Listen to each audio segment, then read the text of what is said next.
Dear students, आज के इस वीडियो में हम लोग पढ़ेंगे derivation of relation between radius r of the tetrahedral void and radius capital R of the atom in close packing, यानी चतुष्फलकीय छिद्र की त्रिज्या आर, स्मॉल आर,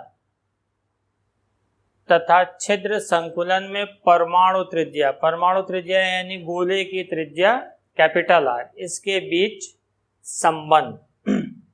यहाँ एटम को देखिए सर्कल से दिखाया है हमने, ये इस तरह से गोले के रूप में, और जो वॉइड क्रिएट होगा, जो रिक्ति क्रिएट होगी, चतुष्फलकीय रिक्ति, उसको ये इस गोले से, डार्क कलर के गोले से दिखाया गया है।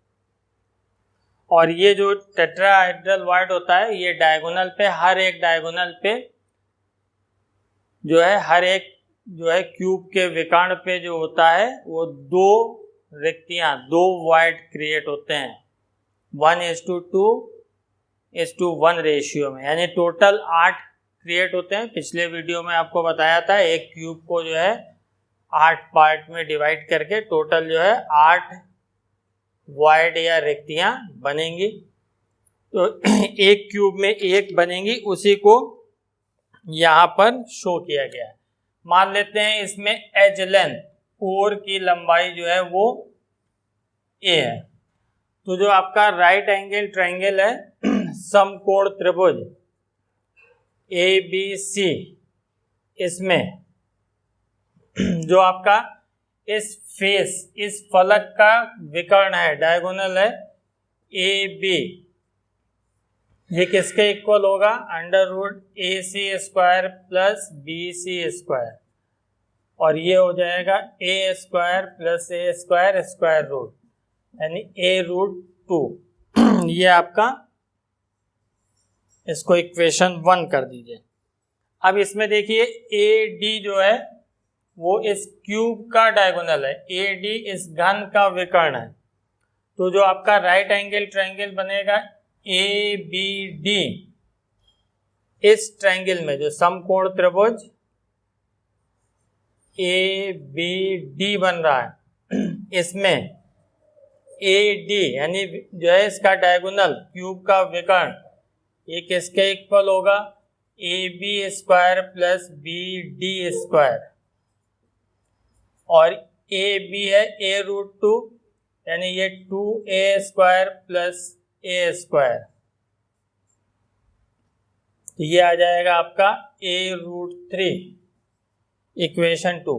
अब यहाँ पर देखिए, जो AD होगा ये अल्टरनेट फेस पे होगा, तो यहाँ पर भी एक आइटम प्रेजेंट होगा। तो ये तीनों जो है वो टच करते हुए रहेंगे। तो AD जो है हमारा, इसकी रेडियस कैपिटल R मानी गई है एटम की, और ये इसकी स्मॉल r। तो AD जो है हमारा हो जाएगा आपका 2R प्लस 2R, और AD किसके इक्वल निकाला है आपने? A√3। तो हम इस इक्वेशन को यूज करें, इसमें कैपिटल R को जो है की वैल्यू पुट कर दें, जो आपका रेडियस है 2R, इसको जो है इसकी वैल्यू हम पुट कर दें। अब यहाँ से 2R किसके इक्वल होगा? यहाँ से ध्यान रखिए, ये दोनों आइटम एक दूसरे को टच करते हुए होंगे, तो 2R जो होगा आपका वो A√2 के इक्वल आ जाएगा।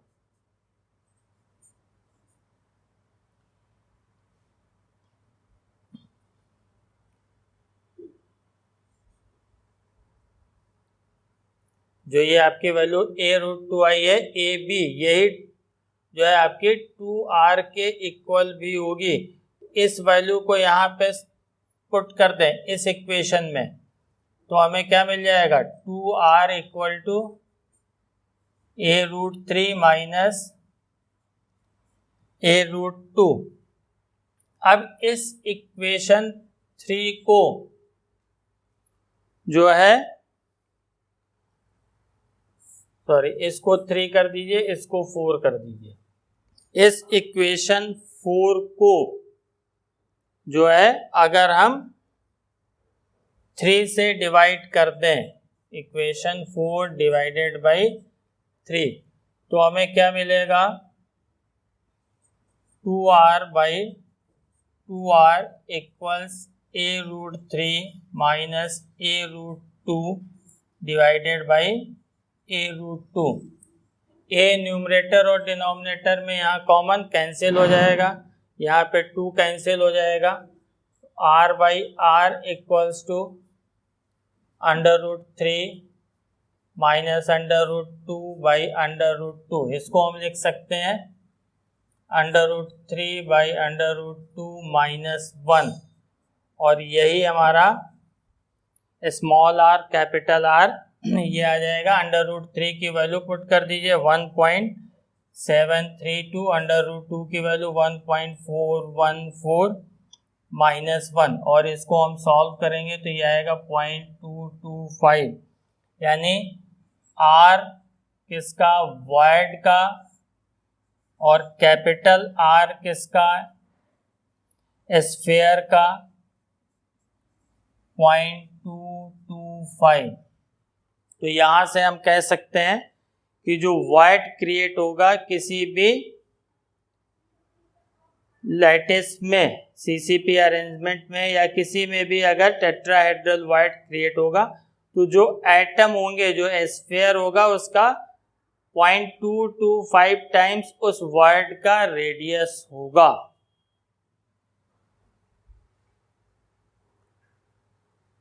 अब इसमें दूसरा देखिए,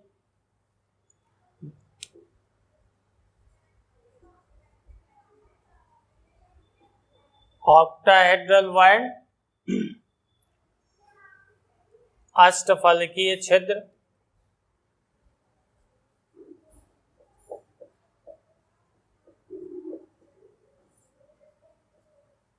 की त्रिज्या अगर हम की रेडियस जो है स्मॉल r ले लें और एटम या स्फीयर की रेडियस जो है कैपिटल R ले लें, तो इसके बीच यानी ऑक्टाहेड्रल वॉइड की रेडियस और जो एटम की रेडियस है उसमें क्या रिलेशन होगा, इसका डेरिवेशन देखिए।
यहाँ देखिए ये ऑक्टाहेड्रल वॉइड दिखाया गया है आपको एक ये, और ये जो फिगर जो हमने ड्रॉ की है वो जो है क्रॉस सेक्शन ऑफ ऑक्टाहेड्रन है। अष्टफलक का जो है अनुप्रस्थ काट, इसको जो है प्रदर्शित किया है। इसमें हम एज लेंथ जो है हम ए मान लेते हैं, कोर की लंबाई जो है, जो जिस क्यूब का जो है, जिस यूनिट सेल का ये क्रॉस सेक्शन है जिसमें ऑक्टाहेड्रल वॉइड है, अष्टफलकीय रिक्ति है, तो उसमें जो है उसकी एच लेंथ ए मान लेते हैं। रेडियस ऑफ एटम, ये रेडियस या ये रेडियस मान लेते हैं कैपिटल आर है, और ये जो वॉइड क्रिएट हुआ है इस वॉइड की रेडियस जो है स्मॉल r कंसीडर कर लेते हैं। इसके रेडियस को जो है हम स्मॉल r और एटम की रेडियस को कैपिटल R एज्यूम कर लेते हैं। इसमें क्योंकि क्यूब है तो बी सी के इक्वल होगा और ये किसके इक्वल हो जाएगा 2r के। तो इसमें ए सी किसके इक्वल होगा 2r दिस रेडियस एटम की और ये रेडियस प्लस 2r ये, अगर हम इसकी रेडियस जो है r लेते हैं वॉइड की तो ये डायमीटर जो है रेडियस का 2 टाइम्स ये 2r के इक्वल होगा। अब ट्रायंगल ए बी सी में, इस triangle A B C right angle triangle है, समकोण त्रिभुज है, तो इसमें ए सी स्क्वायर किसके इक्वल है A B square plus B C square. A C किसके इक्वल हुआ 2r प्लस 2r का स्क्वायर। ए बी आपका हो जाएगा 2r का स्क्वायर, बी सी हो जाएगा 2r का स्क्वायर। तो यहाँ से हम लिख सकते हैं 2r plus 2r equals to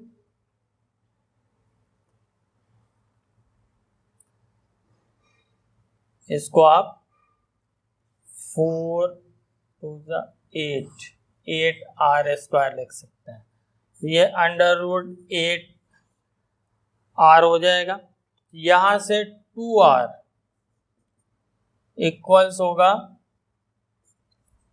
under root 8r minus 2r। अब इसमें जो है पूरे इक्वेशन को जो है आप 2r से डिवाइड कर दीजिए capital R।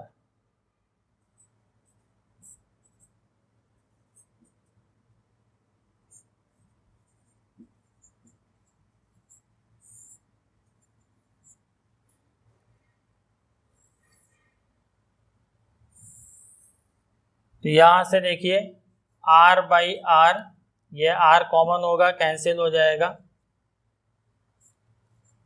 Under root 8 minus 2 by 2। तो इसको जब सॉल्व करेंगे तो इसको हम लिख सकते हैं 2 रूट 2 माइनस 2 बाई 2, डिवाइड करेंगे ये आ जाएगा अंडर रूट 2 माइनस 1 और अंडर रूट 2 की वैल्यू आप जानते हैं 1.414 माइनस 1 इक्वल्स 0.414, यानी r आपका रेडियस है किसका वॉइड का और कैपिटल R जो है वो आपके रेडियस है किसकी स्फीयर की। तो ये 0.414 आएगी, यानी जो वॉइड बनेगा वो कितना बनेगा, जो एटम है या स्फीयर है उसका 0.414 टाइम्स का जो है वो वॉइड उसमें क्रिएट होगा। तो ये दो थे आपके टेट्राहेड्रल वॉइड और ऑक्टाहेड्रल वॉइड। इसकी रेडियस और एटम की रेडियस के बीच का रिलेशन जिसको हम लोग आसानी से कैलकुलेट कर सकते हैं। अब इसमें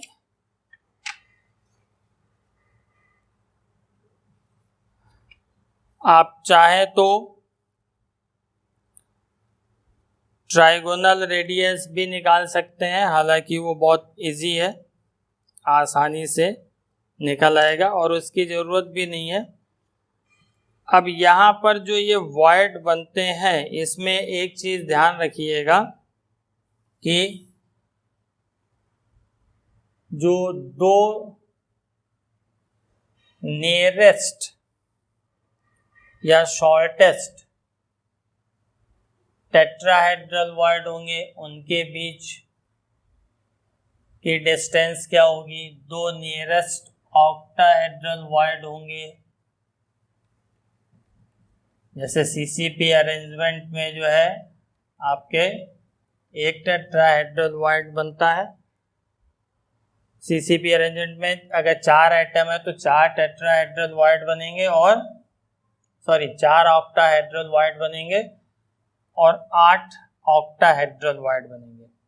तो क्योंकि सीसीपी अरेंजमेंट में या सीसीपी लैटिस में जो है टोटल नंबर ऑफ एटम 4 होते हैं, तो अगर दो नियरेस्ट या शॉर्टेस्ट डिस्टेंस, निकटतम दूरी जो निकाली जाए, shortest distance between two tetrahedral void, ये a/2 होती है। शॉर्टेस्ट डिस्टेंस का मतलब हुआ कि निकटतम दूरी, जो नियरेस्ट डिस्टेंस होगी। इसी तरह से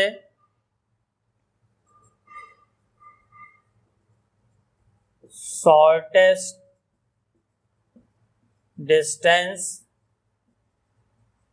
बिटवीन टू ऑक्टाहेड्रल वॉइड जो होगा वो a/√2, a डिवाइडेड बाई √2 होगा। और शॉर्टेस्ट डिस्टेंस बिटवीन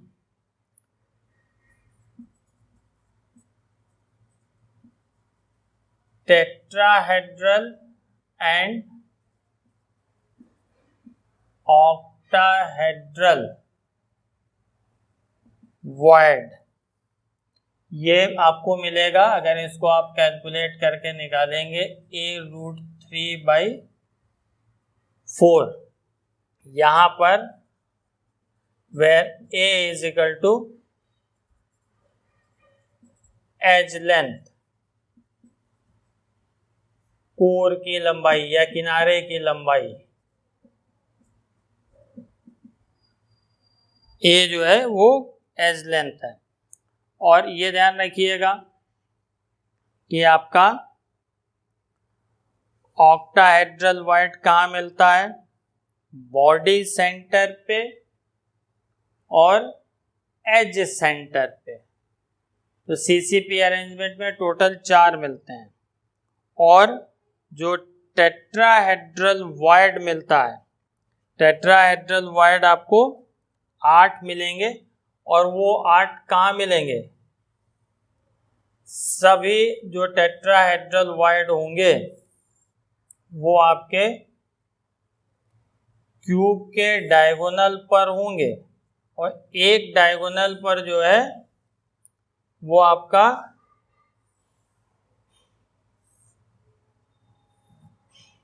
दो टेट्राहेड्रल वॉइड होगा।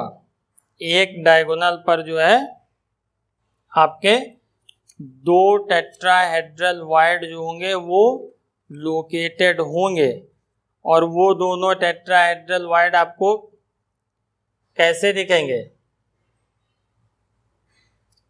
जैसे ये एक डायगोनल होगा क्यूब का और एक डायगोनल ये होगा। सिमिलर वे में इस तरफ से होगा, एक डायगोनल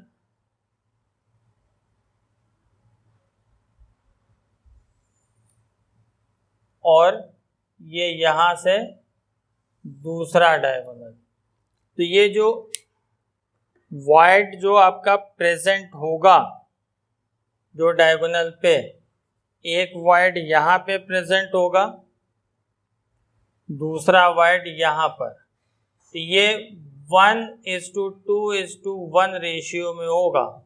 1:2:1 रेशियो ये डायगोनल को डिवाइड करेगा इस तरह से। इसी तरह से यहाँ पर जो आपका वॉइड बनेगा इस डायगोनल पे, वो भी इसी तरह से बनेगा 1:2:1 रेशियो पे। तो इसमें 4 डायगोनल क्यूब में खींच सकते हैं। तो ये ध्यान रखिएगा, आपके 8 वॉइड मिलेंगे। अगर CCP अरेंजमेंट है, नंबर ऑफ एटम 4, तो 8 टेट्राहेड्रल वॉइड मिलेंगे।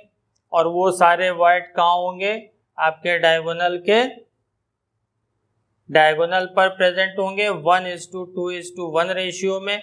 जितने भी ऑक्टाहेड्रल वॉइड है वो उस यूनिट सेल के बॉडी सेंटर और एज सेंटर पर मिलेगा, कोर के केंद्र पर या किनारे के केंद्र पे, और उनकी संख्या जो होगी उनकी नंबर 4 होगी। तो 2 नियरेस्ट टेट्राहेड्रल वॉइड के बीच की डिस्टेंस आप निकाल सकते हैं, a/2 मिलेगी आपको, एज लेंथ के इक्वल का हाफ। 2 ऑक्टाहेड्रल वॉइड की जो नियरेस्ट डिस्टेंस जो एज के सेंटर पे है, उनके बीच की दूरी या बॉडी सेंटर से ही जो है नियरेस्ट डिस्टेंस आएगी, तो वो डिस्टेंस a/√2 आएगी। और एक टेट्राहेड्रल और एक ऑक्टाहेड्रल वॉइड के बीच की जो डिस्टेंस है वो a√3/4 आएगी। इतनी चीज़ जो है आपको समझ में आई होगी। Thanks for watching this video.